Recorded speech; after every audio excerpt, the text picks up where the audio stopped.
Hi everyone, how are you doing? Is all right? Welcome to the Black and White Show. How are you doing? It's been a while since we've done this show, a couple of weeks or so, but we are back and we are talking all things Newcastle United. In the first section, we're going to be talking about Spurs, obviously the big game tomorrow or later on today, depending on when you're watching this, against Jose Mourinho's team, of course.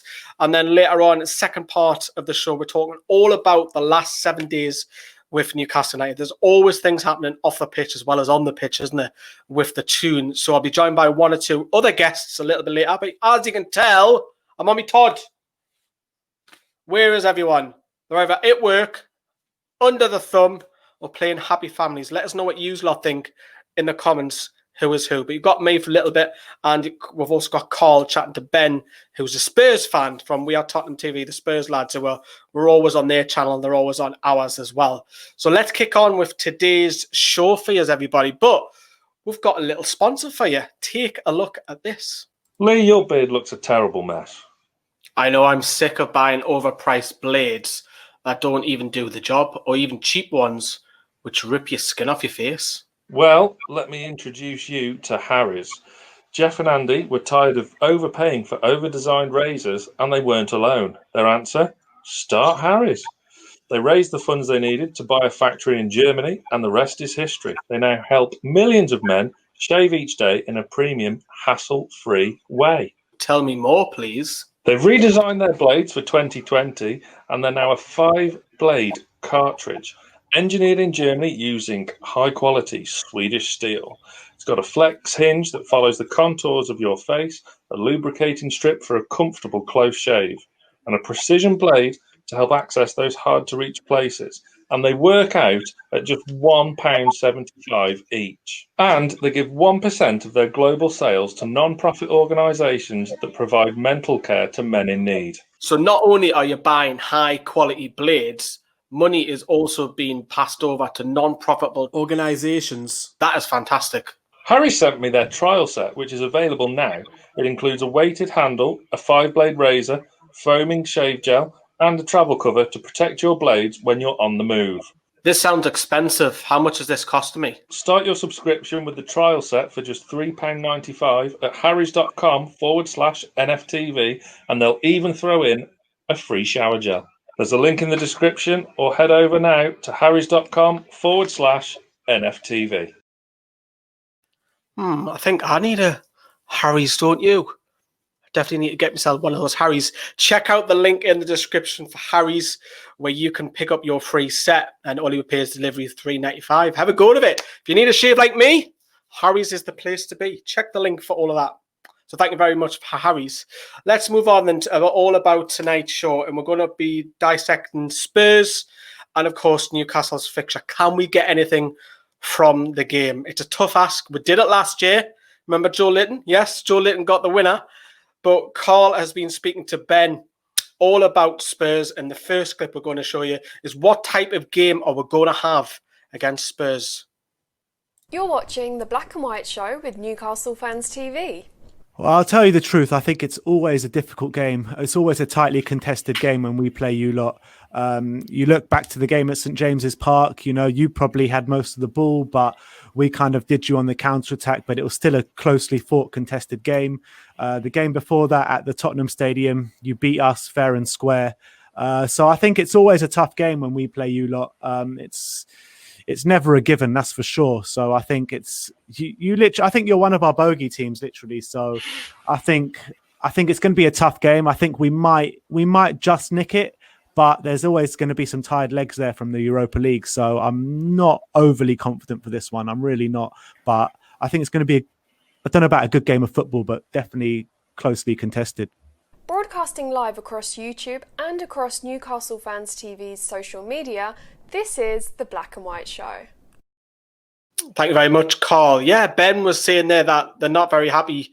They've got a lot of fixtures coming up, and obviously they think that Newcastle is a bogey team. Obviously, we do pick up, funny enough, strange results like Manchester City and Spurs as well. But he's not fancying the chances against us. But if you have a look at a couple of these stats here, we're record against Spurs. Look at that.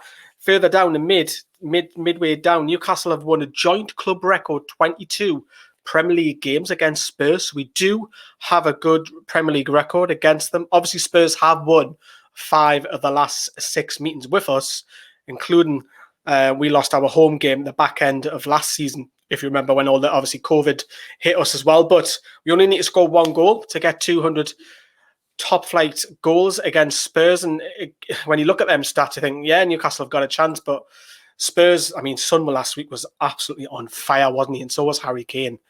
I mean, Ben's going to talk about Spurs in just a second about it, but he's going to talk about Spurs signings. We'll talk more on Newcastle very shortly, but this is what Ben thought about the Spurs signings. You're watching the Black and White Show with Newcastle Fans TV. Seems like you've had quite a positive transfer window so far. Talk us through some of the signings, mate. Obviously, there's Gareth Bale to talk about. Thankfully, he's not playing on Sunday. But I believe Ndombele and Sergio are out on Sunday as well. Am I right in saying that? Yeah, I mean, Sergio Reguilón, it doesn't look like he's going to play on Sunday. I just don't. I think it was only his first day of training with the squad today. So I think that's going to come a bit too soon for him. I feel like Ben Davies is going to slot in at left back again. But in terms of our transfer window, Daniel Levy, it's been an absolute Daniel Levy masterclass this summer. I mean, Spurs fans have been berating Levy for year upon year about not putting his money in his pocket. Last summer, we signed Tanguy Ndombele, Giovanni Lo Celso, both for big money, and we spent the most money in the Premier League last year, which was kind of overlooked by a lot of fans, including our own.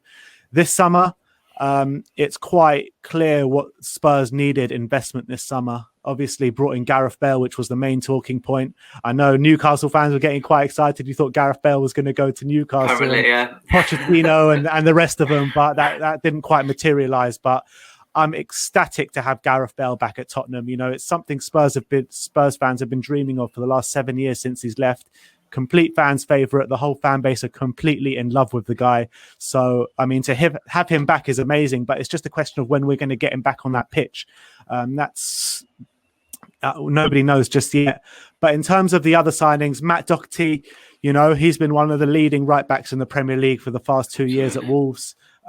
He's been absolutely brilliant there with his attacking output. He hasn't kind of put that on the pitch for Tottenham yet. I think he's still looking for a bit of match fitness. Obviously, with pre-season not going the way everyone planned, as you know, everything going on at the moment. But I think he will come good in the end. He just hasn't shown it just yet. But I expect him fully to play. Serge Reguilón, as I said, probably won't play, but he as well, great signing. And Pierre-Emile Højbjerg, captain of Southampton. I think he's also a very shrewd signing from Daniel Levy, and it looks like we're still looking for more signings in centre back and striker. So I can't be happier with the way the transfer window has gone. Obviously, no one's left just yet. So look, I'm really, really happy with the way things have gone. And also I want to commend Newcastle as well on their transfer business, because I think Callum Wilson, a player that we were linked with, I think I watched his debut and I was very, very impressed. And you all know about his link-up play with Ryan Fraser as well, and great goal from Jeff Hendrick as well. Broadcasting live across YouTube and across Newcastle Fans TV's social media, this is the Black and White Show. A Spurs fan happy about transfers? It's a bit strange, isn't it? But yeah, joking aside, Gareth Bale, what a signing that is for them. I know he's had a bit of a sticky spell with Real Madrid the last 18 months, but he's still, even at the age of 31, 32, he's still a hell of a player. And luckily for Newcastle that we don't have to face them.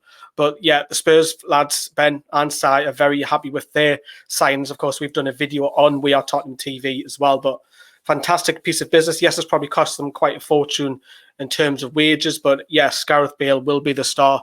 And can he fire them to the Champions League? Let us know in the comments. What do you reckon on that? It's a tough ask, don't get me wrong. But Jose Mourinho's been in the job. It's coming up to a year in November, I think it is. And of course, Karl was asking Ben about Mourinho.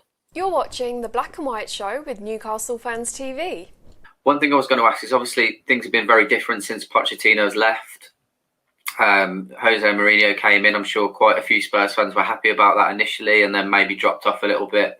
How are you finding things now? How are you feeling under the Mourinho regime? I'm guessing he's still trying to find his feet, really, because there was a bit of a cut-off with lockdown and stuff, and obviously being in from only November last year.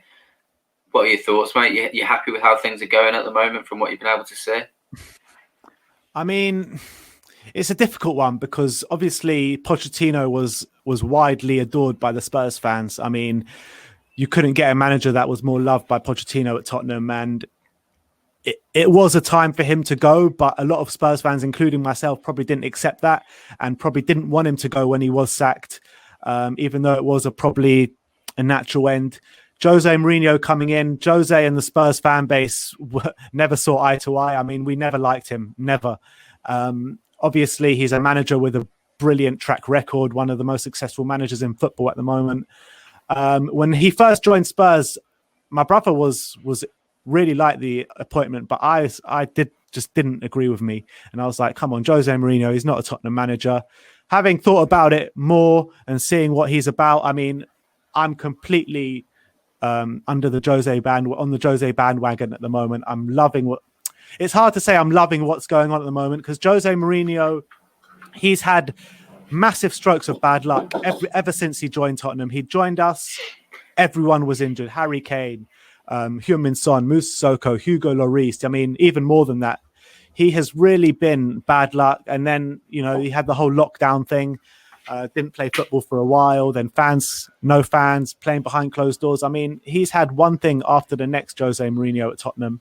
Finally, he's been saying to the whole fan base, don't judge me until I've had a clean slate, new season, my signings. And that's completely right. I mean, Daniel Levy is backing Mourinho more than he ever backed Pochettino. So you got to give Jose his time. He's got the players he wants now, a few more to come in. So I think everything's moving in the right direction at Tottenham Hotspur. I really believe that.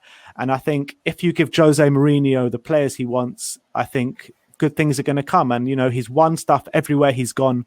So it's hard not to say that you believe in Jose Mourinho. I mean, the football is not the greatest thing, but I think that will improve over time. As like I said, you got Gareth Bale to come in, you got the new left back to come in. We still haven't seen Tanguy Ndombele and Giovanni Lo Celso in that midfield together, which we've seen the last couple of games. We've seen them come on together and they look absolutely brilliant together. And Tanguy Ndombele is growing game he's playing now. So I think the football will come. I think we are going to play good football. And I believe in the Jose Mourinho way. As I said, I didn't believe so before, but I actually do now. And I really think that it's going to be a good thing, Jose Mourinho at Tottenham.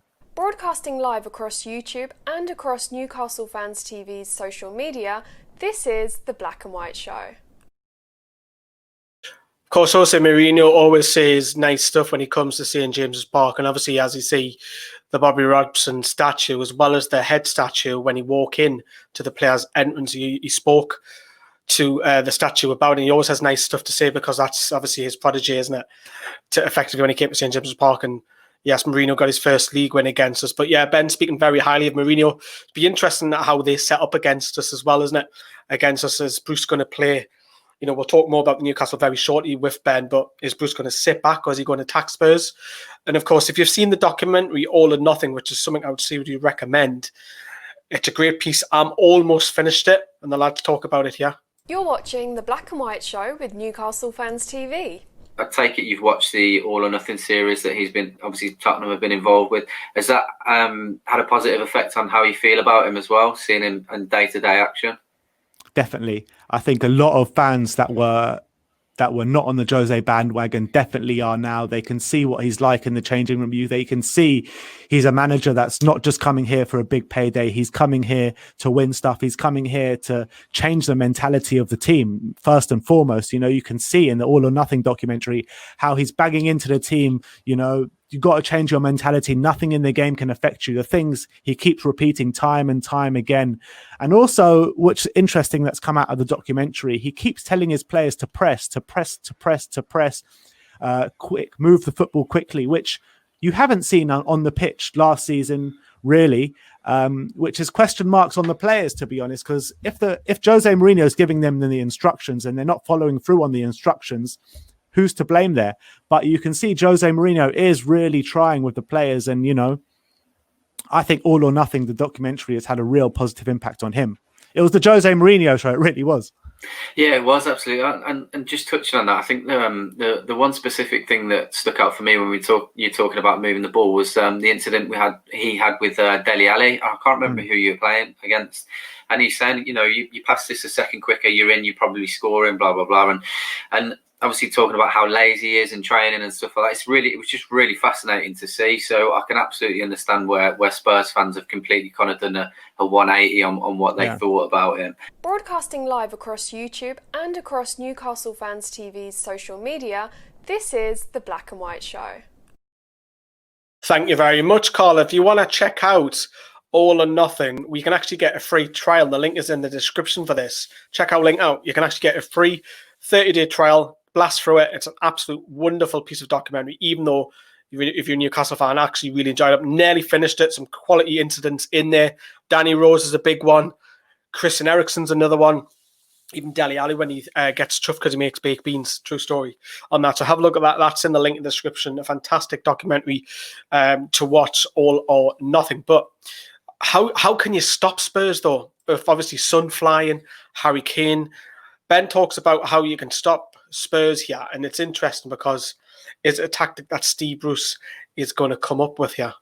You're watching The Black and White Show with Newcastle Fans TV.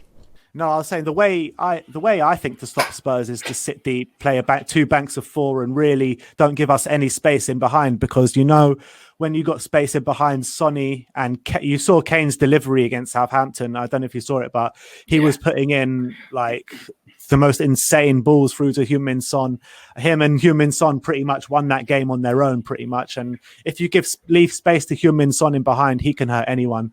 And I really feel that if you were to play two banks of four, it could frustrate us and maybe try hit us on the break. But even if you do that, then Harry Kane can easily score from 30 yards, pop shot. So I mean, it's difficult to stop Tottenham. I know a lot of teams have done in the past year, but I think we're growing, we're getting better game by game.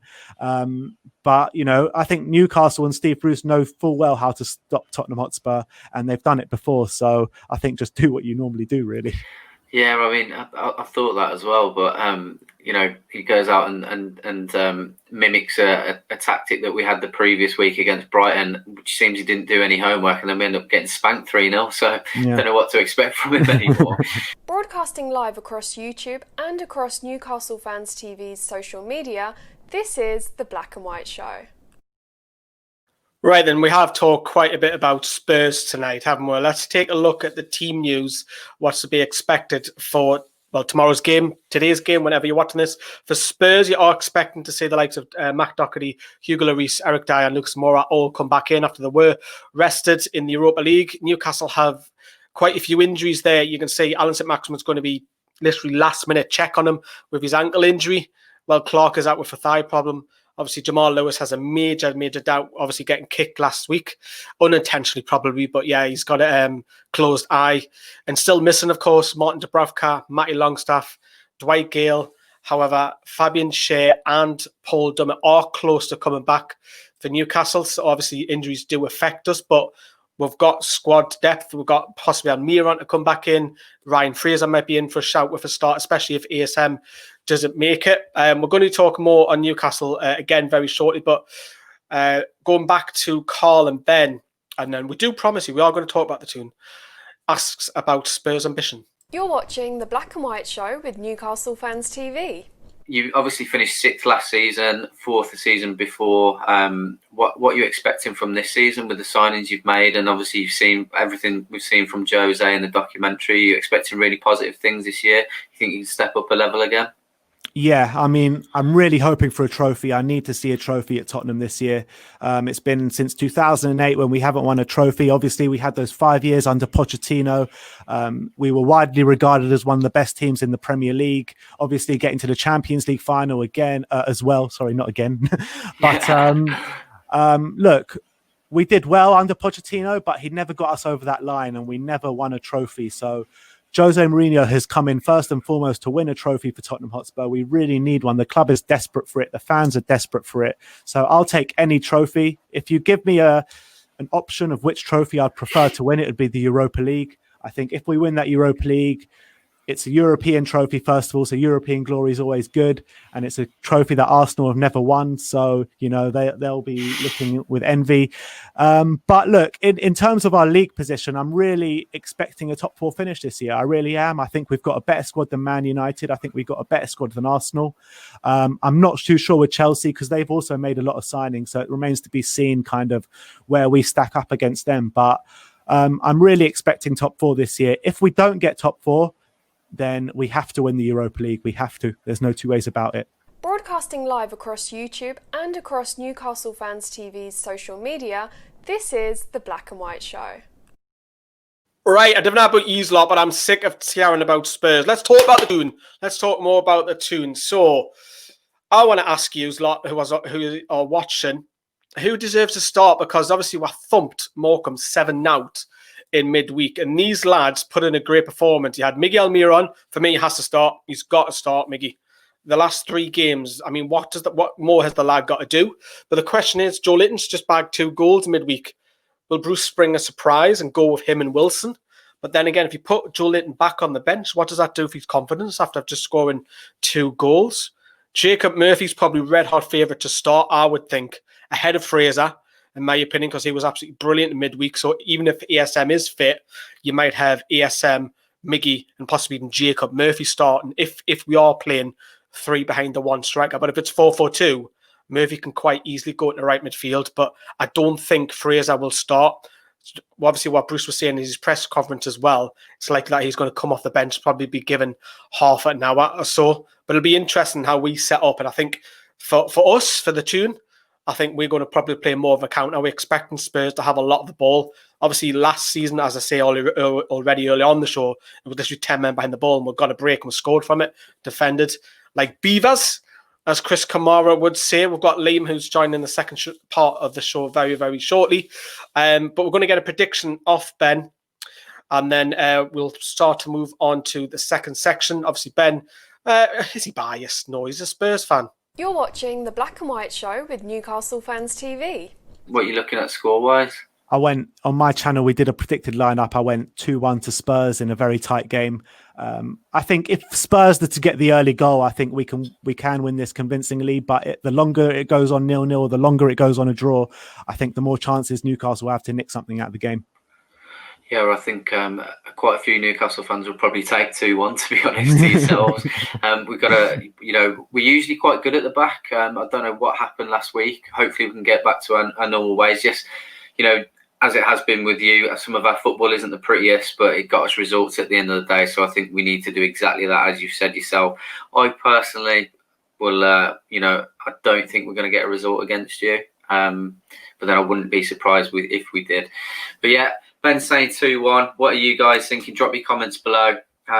Obviously, we'll probably do a video over on We Are Tottenham TV as well, I'm expecting. So, guys, drop your comments below. Drop your predictions below. Thanks for tuning in. Ben from We Are Tottenham TV. Take care. Bye-bye. Broadcasting live across YouTube and across Newcastle Fans TV's social media, this is The Black and White Show. But it's not the last that we'll see of Ben, Karl. No, I actually played the wrong clip, to be honest with you. But that was the predictions. I think Newcastle, unfortunately, will go down as well. I'm not that optimistic. I know it was great midweek. I think we'll just go down by probably a goal, maybe 2-1 perhaps.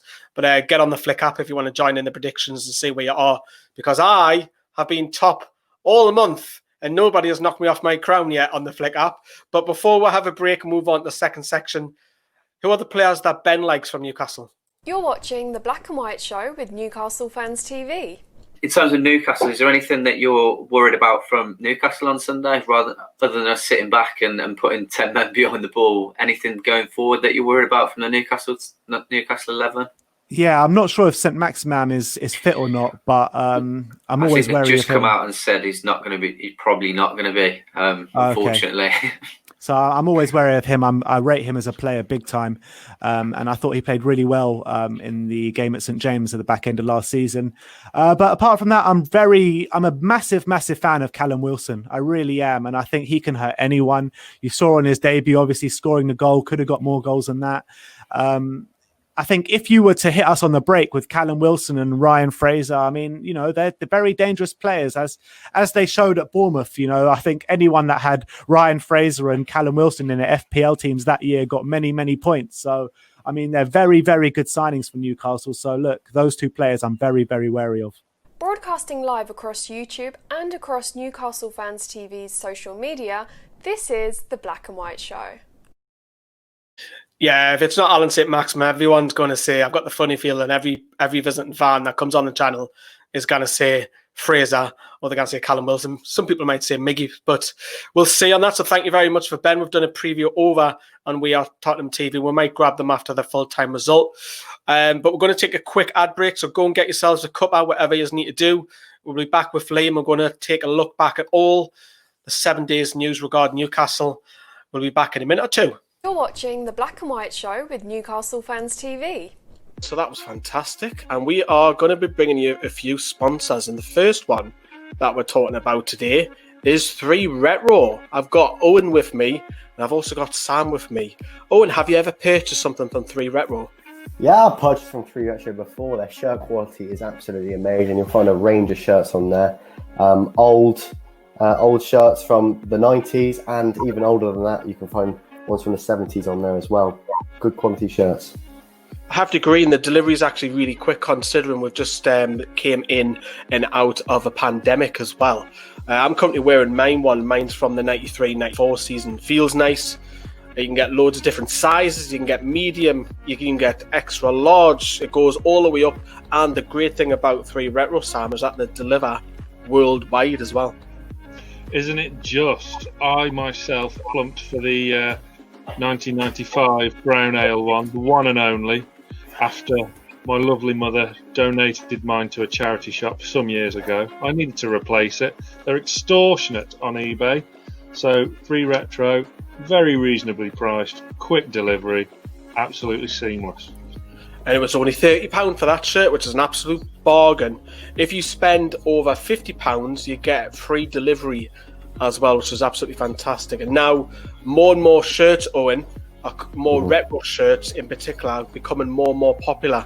You see a lot of fans wearing away shirts and home shirts going back 20 plus years. Yeah, definitely. I mean, for someone who wasn't born in that era, it's brilliant to see and brilliant to get hold of those shirts from that era, because they are the most beautiful. Yeah, I don't think we've had that amazing quality of shirt since maybe the early 2000s. So it's brilliant to be able to get your hands on them for a reasonable price with quick delivery. What more could you want? Brilliant. Owen's a lot younger than us two, me and Sam. But on the website, they don't just do Newcastle United stuff. So if you've got friends and family in a divided household of different fans, they do several of other clubs. They also do national kits. We've got a lot of England shirts available as well. There's a link in the description. Get yourself onto 3 Retro. Get a bargain whilst you're there. Welcome back to The Black and White Show with Newcastle Fans TV. Hello, everybody. Welcome back to the second part. I'm joined by Liam. Liam, how are you doing? I'm a bit rough to do, but apart from that, I'm sound. You've got the famous gown on. It's getting more and more famous than you, that. And it just is a bit in it. Thank you very much for joining for us in the second part. We're going to be digesting with Liam for the last, 7 days news off the pitch. You've seen all the videos all week on the pitch, and we're going to talk a little bit off the pitch. Liam has no idea what we're talking about, which is even better, more of a surprise. So we'll crack on with it. So thank you very much for obviously liking the video, of course. Please do. It helps us as well. Continue to love our stuff. But Liam, I want to talk about Rodrigo Vilca. We're constantly linked to this Peruvian, easy for me to say. How much do you know about him? Nothing really. Like I haven't seen many clips of him, or I haven't seen any clips of him at all. And I've heard he's meant to be the next big thing, but 120 grand, it's worth a punt, even if he doesn't become any good.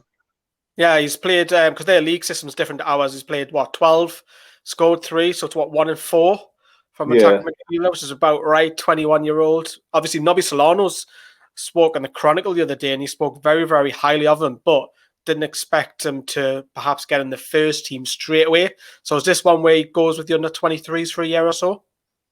Yeah, you would probably think maybe not even under 23s. You might just go straight out on loan to like a lower league club if you could. That's probably better than the under 23s, if I'm being honest. Getting out and playing real men football. Yeah, it'd be interesting to see if that comes, because it might happen, that deal. So we'll hope so. But before we move on to the next topic, we found out literally the next day that fans could not go to home or away games, which is a real shame. And this was these pictures are courtesy of the BBC. You're watching the Black and White Show with Newcastle Fans TV. So they were meant to return fans, weren't they, from the 1st of October? Is that not happening now? No, it was the case that we were looking at a staged programme of more people returning. It wasn't going to be the case that we were going to have stadiums thronged with fans.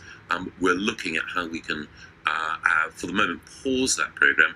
But what we do want to do is to make sure that, as and when circumstances allow, get more people back. Because again, you make a fair point, which is that the virus is less likely to spread in outdoors than indoors.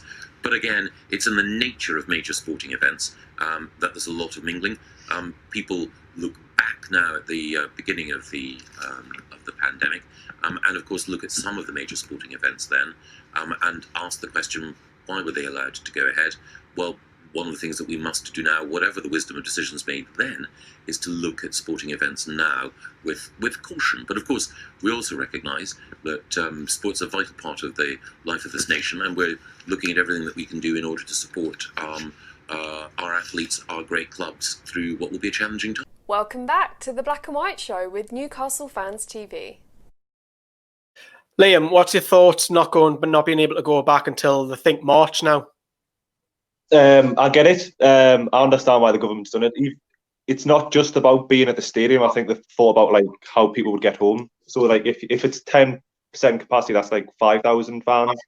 And if like even half of that use public transport, then you're going to be spreading the virus everywhere. So it's probably the sensible decision. Like, there's plenty of viruses already on the metro. Yeah, probably more on the metro. But I watched the it was Bayern Munich in the Super Cup, and there was quite a few fans there, and they're starting to have fans in Ligue 1 as well.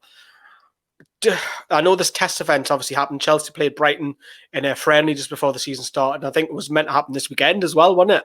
I don't know if it went ahead or not, but the problem is for me is that not so much Newcastle, but the lower league sides. Yeah. Obviously, I've been a couple recently as well, and they could go out of business. Yeah, I've seen you went to one of the non-league teams, but like, I think at the moment it's just I get the financial side of things, and they should be maybe getting some support. Like, but at the end of the day, what's more important, football or lives? Do you know what I mean? Like, I get it. Do you know what I mean? I get everyone loves going to the match, but things are more important. Do you know what I mean? Yeah, it's a question of can they do it in a safe environment? That's where, and obviously the bloke there, the politician, I don't know his name, I'm not into politics.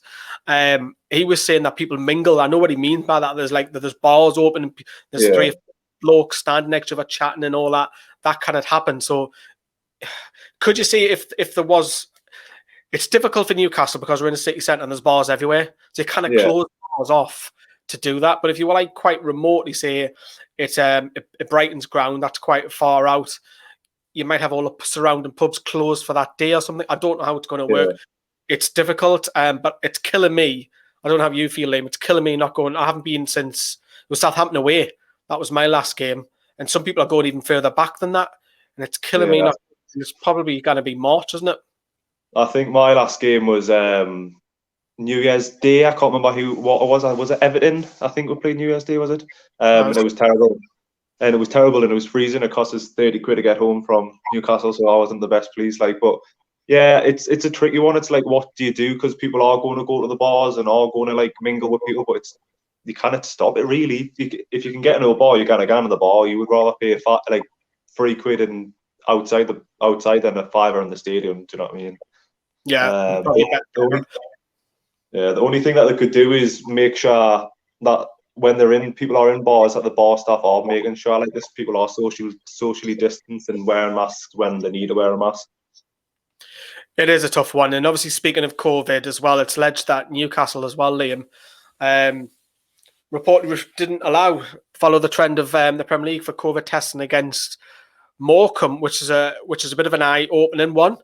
Because if obviously we've seen it with other Premier League, obviously David Moyes quite recently, anybody can catch it. It doesn't pick on anybody. And for Newcastle, reportedly, must stress, didn't even do any testing. Does that alarm you?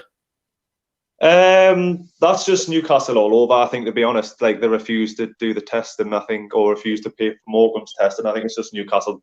They want it. If they don't have to, they're not going to do it, are they? But I do think that as a moral standpoint, they should be testing, because if you think about it, the players, they go out on the pitch and then they come back to their families, you know what I mean? And they could be spreading it, and then to who they spread it to, it's just like a big chain reaction. So as an employer, they should be looking after the players. And just shortly after that, I totally agree with you on that, by the way, because a footballer might go and, I don't know, bump into an older person quite randomly in the car or go into the shop, and might affect them. That's the thing. I think they've got the money. So test them every game, test them. That's why the Premier League's meant to be back. It was there. It was meant to be tested twice a week. But just staying on the COVID situation, of course, Craig Hope, Steve Bruce's best mate, literally turned around and said after the thumping of Morecambe 7-0, claims that obviously there's been an investigation with Michael Harding and Wayne Farage. We don't know too much about it. There's some sort of investigation going on. They've stood down from duty. Maybe they've been found guilty or voiced the concern. But just in the same article that I wanted to touch upon, Craig Hope says that some of our academy players have actually tested positive for COVID. Yeah,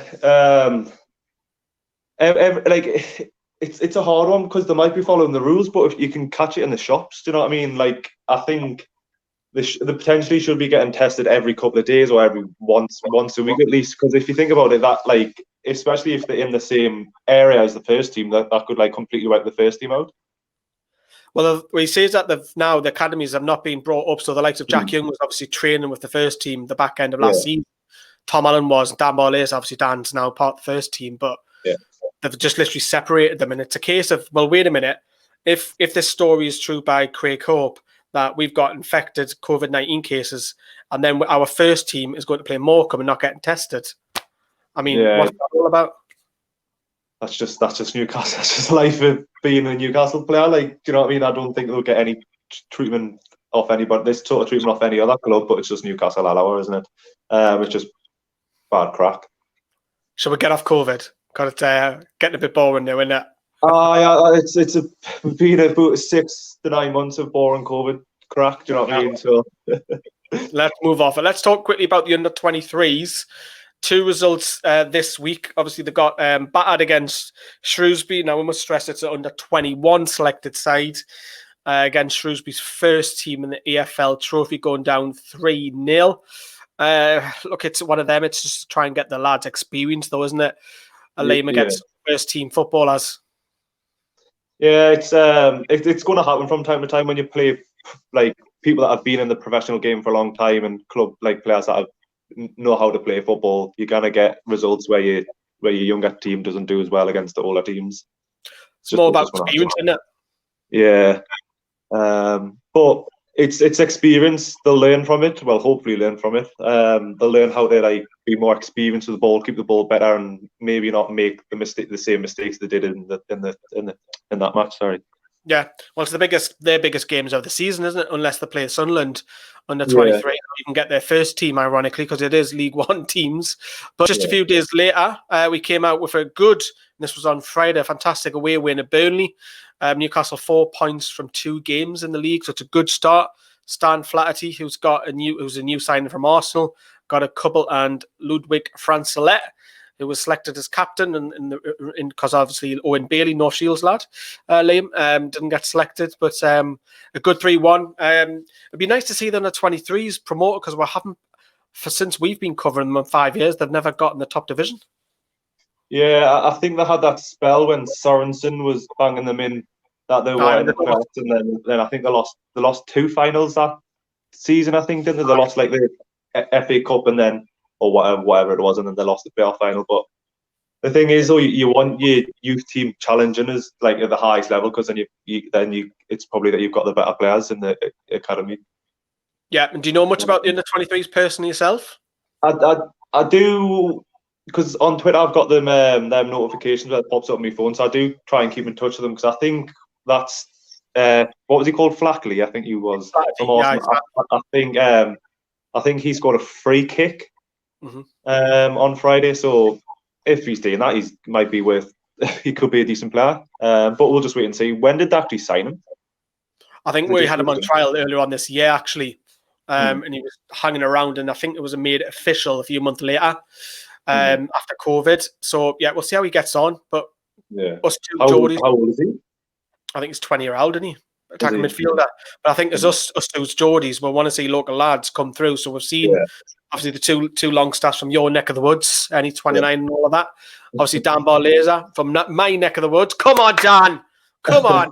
Show the long staffs up. But, yeah, we've got Dummett, Karl, Gillespie, and we're getting the Geordies, and we want more and more Geordies coming through. Of course we do. So be interested to see who is the next one to break through. So we'll keep an eye on with the under-23s on this channel and over on NFT Reaction. Of course, all the lads keep you up to date on the socials. Kind of sticking with the under-23s, Alan Saint-Maximin's mate, and you would have seen him score an absolute worldie of an overhead kick on Instagram. And this was Florent Indalecio, if I've said that right. Was on at ESM's Instagram, scored an absolute worldie of an overhead kick. It looks like, according to Aquafoot, claim that he's been given more time to impress. But he's 22, 23? He's a bit on the older side to be signing a youngster, isn't it, Liam? Yeah, it's a bizarre one, because I think I read that he was a bit of a wrong in at his previous club and they kicked him out. So it's like, unless he's settled down, you don't want like the bad boys, because we've had the bad boys. If you look at Mitrovic, you want players just to come in and just help people improve, not rock the boat. But if he's come in and settled down and he can do overhead kicks all the time, then I'm more than willing to keep him. But it is an unusual signing, because it's like, is he going to push into the first team? Like, what's the reason for actually signing him? Hopefully he gets in the first team if he does come over, but it's just one of them things. You'll just have to wait and see if he actually does sign on with him, if he does progress. Bit of a traveller as well, isn't he? Because you're right in saying he got kicked out at Saint Etienne, and then he went to Australia, bizarrely, played in some lower league. Then he went to the States, and now he's back over, and I think he's even had cancer, I believe, as well. So he's had a bit of a tough time of it. But if we do make that signing, do you think it'll be just like a 1-year deal, see how we get on? Yeah, I think it's be a 1-year deal, and it'll be impressed with, and we'll give you a better contract. I think that's what it'll be. But I do think it'll be a 1-year contract. Like, I don't think it's going to be a massive 3 to 4 year thing. It'll be either 1 or 2. So we'll see how that gets on. We'll keep you up to date again on the socials. Right, well, next story we're going to talk about is Mr. Graham Carr, who's been in the news this week. Chatty man, Alan. God, he looks like Alan Carr there a little bit, didn't he? Well, Alan Carr looks like him. His face, everything. But Graham Carr was talking about a couple of things about signings and so on, and the one that I wanted to pick up on with you, Liam, was when Alan Pardew was in charge. Graham Carr was adamant, absolute adamant, that he wanted to sign Naki Wells as a striker. What's your thoughts on that? Who is he? Is he the one there? There you go. There you go. You've just literally said it. Who? Yeah, he was at Huddersfield when he scored against us in the Championship, didn't he? He's been at Bradford as well. I think he's played for. Is he played for Leeds in the lower? I think he's played for a spell at Leeds. I don't know who's it now, but he was adamant. He kept saying, "I need to sign him. I need to sign him." And Graham Carr literally said to the Chronicles, he said that no, we cannot sign him because the fans. Imagine if the fans, what the fans would say if we sign Naki Wells as our main striker. Yeah. But it's a good thing that I probably didn't sign him. Do you know what I mean? Because I haven't heard him. You would, if you've got to trust your chief scouts, and clearly they did. Yeah, Carl's got obviously some great buys and some shocking buys as well. People probably said that about Leon Best. Like, well, how Leon Best, and he's done a job for him for 18 months, didn't he? Scored he scored that hat-trick, didn't he? He scored a hat-trick against West Ham, and he scored against them 4-4 Arsenal, didn't he? Yeah. That's probably one that we're happy that got away, to be honest with you. But yeah, Graham Carr, if you want to see the article, I think he's talking to Craig Hope as well about it all. I think they're talking about his best signings, didn't they? Yeah, obviously we know who they are. Who is Graham Carr's best signing? It's got to be between Kabay or Ben Arthur, to be honest. I think it would be Ben Arthur if he stayed here longer. Yeah, I have a legacy. Yeah. Most people probably say Kabay, wouldn't they? Because Kabay was really that spell for us. I'm trying to think of who else we had at the time. Demba Ba? Well, he could, say Demba Ba. If he was here longer, he would have been better than Kabay. Demba he was a hell of a signing, like. Yeah, Demba Ba was a hell of a. Let us know in the live chat. Graham Carr's best signings. I'm going to say Demba Ba. I've changed my mind. I'm going Ba. You're saying Ben Arthur? Yeah, I'm going to go Ben Arthur. Like Ben Arthur and Demba Ba. It's not a bad front. A couple of players. Right, we'll get a couple of transfer speculations as we're starting to wind down towards the end of the show. Please keep your comments coming as well. Jacob Murphy. He's set a stay. Liam, are you happy? Buzzing. I think he's really impressed in pre-season. Obviously impressed on Wednesday night against Morgan. I don't think he's going to start. I don't think he's going to start for a while. I think he's going to be coming off the bench and hopefully doing some bits. But yeah, it's a good thing he stayed because he was a marquee signing a couple of seasons ago. Was it Rafael in the Championship or when we first came up? Yeah, just when we came up, 12 million, wasn't it? Yeah, and he didn't really impress. He just looked like a bit like a hellish chicken. But obviously, he's went away and worked on his game, and he's vastly improved. Like the way he took his goal was unreal. Yeah, cutting with his left foot, clipped the top corner. Mind you, he did have all the space in the world, but he hit the post where Joe Litton should have really scored. But yeah, he started off pre-season, got man of the match in one of the games. How do you see him then? Do you think he'll come in for start a couple here and there, but predominantly on the bench? I think he'll start in the cups, but he'll be predominantly on the bench because I think obviously you've got Miggy, Fraser, Richie, Maximin, all on the wings. You've got might even play Joe Linton on the wing. So I think he is down the pecking order, but I think he'll come on. When he comes on, he'll do a job, and obviously he'll want to impress, so he can actually start. But it's. I think there's a good mix of competition now because I think last year it was just really Miggy and Maxi, and it seems like it's pushed their game on. Had Atsu off the bench, and we cannot have that now. Yeah. Who do you see missing out in the 25-man squad? Because you're probably looking at Atsu. Would you agree on that? Yeah. And then obviously Lazar Aarons, we know that. And then you probably maybe say if everybody stays. Would you say Dan Barley is at risk? Yeah, I think he'll go out on loan again. Yeah, I think we've got 4 centre mids ahead of him. When obviously Matty's fit, so I don't think he's going to get any game time. And obviously, if he's a young player, you want him to play games all the time, develop. So best to chuck him out on loan somewhere. Probably a championship team, so we can just be below the level of where he needs. Well, Rotherham in the championship now, and Paul Warner's adamant he wants him back at Rotherham, so that might be something that we might look at. So that might be at risk there. But obviously, the other man who could be going is John Edlin. Oh yeah, would you be sad to see him go? No, not really. He's got the pace, but I think he relies too heavily on his pace too much. And plus, if he's only got 1 year left, we can get him off the books and maybe bring another player, not to replace him, but maybe bring another player in. I think he had the potential to be a good player, but I think he's just too rash. What's went wrong with him? Because he's gone backwards for me. Downward curve. Yeah, I think he's just been found out at this level. I don't think he's Premier League level. Do you think Emil Kraft's better than him? Yeah, probably. I definitely wouldn't start either of them New Life, but if out of the two of them, I would definitely put Kraft ahead of Edlin. That worries me, like Emil Kraft better. Yeah. But I think with Kraft, he can also fill in at centre-back now, so it might give him a few more opportunities to play a couple of positions. Yeah, because I think we've seen that midweek, didn't we? Because he went to centre-back when Clark went off.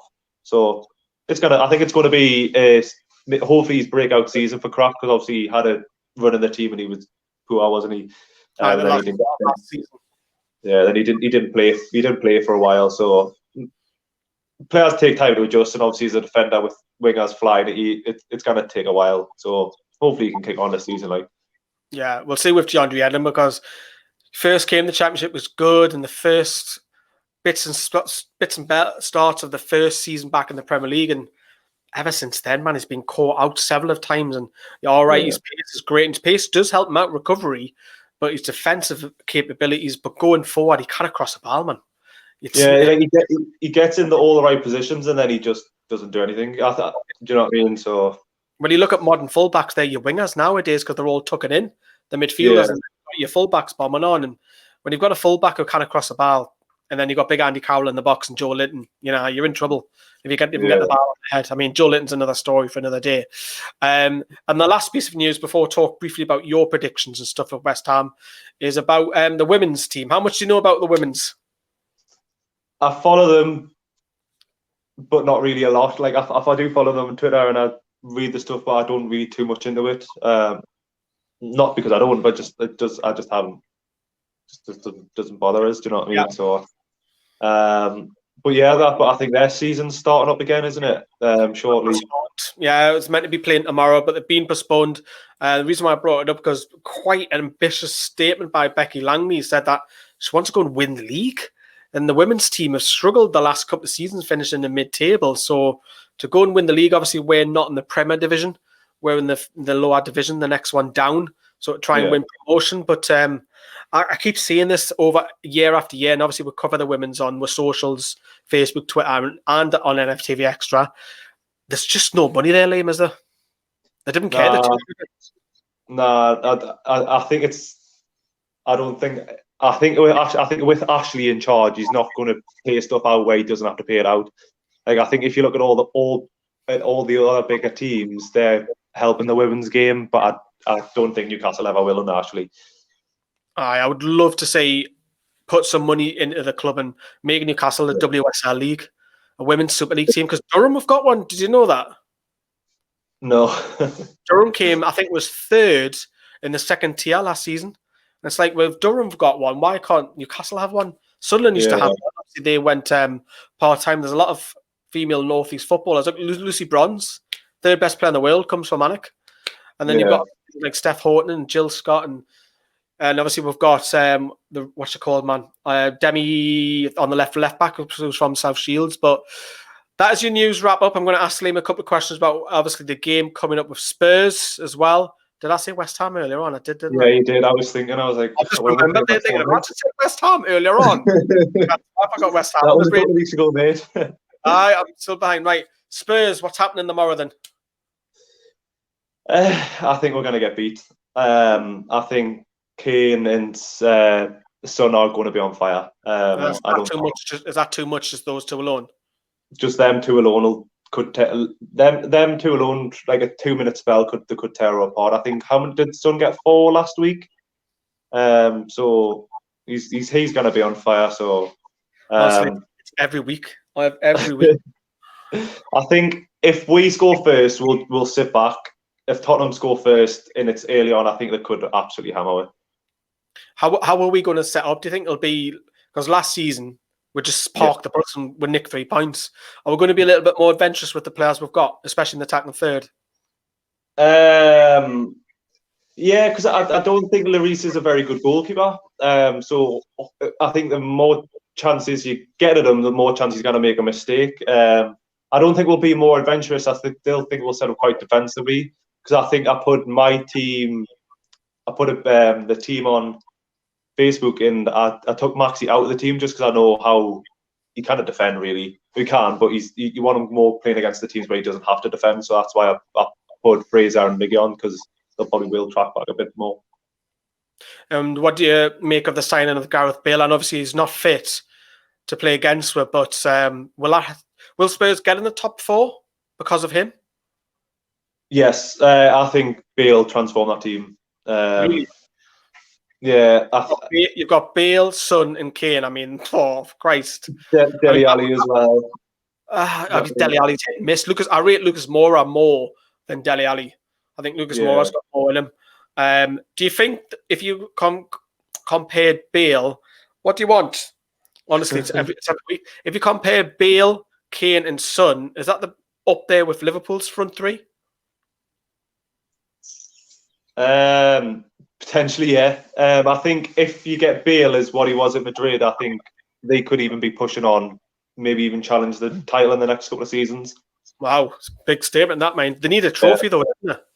Yeah, I do think they need a trophy because obviously the big one of the big six, and they haven't won out in like, what was it, 10 years, I think. 2008, and that's when the former Magpie scored the winner, Jonathan Woodgate. So yeah, I think Mourinho will get them something. Like, I think he will get them a trophy, whether it's the Europa League or the League Cup or the FA Cup. But I don't think they'll be challenging for the title this season. I think it might be the next two.